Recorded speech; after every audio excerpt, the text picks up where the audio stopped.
কি করছিস রে? কি রে?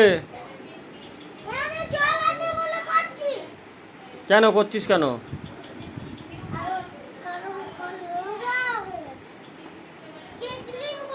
হ্যাঁ,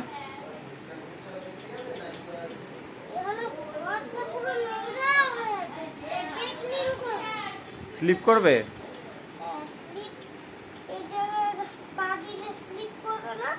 ও ঠিক আছে, আর করতে হবে না, থেকে দাও। কালকে কে আসবে?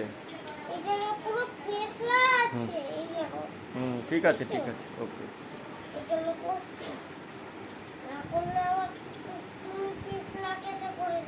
আর কে পড়বে?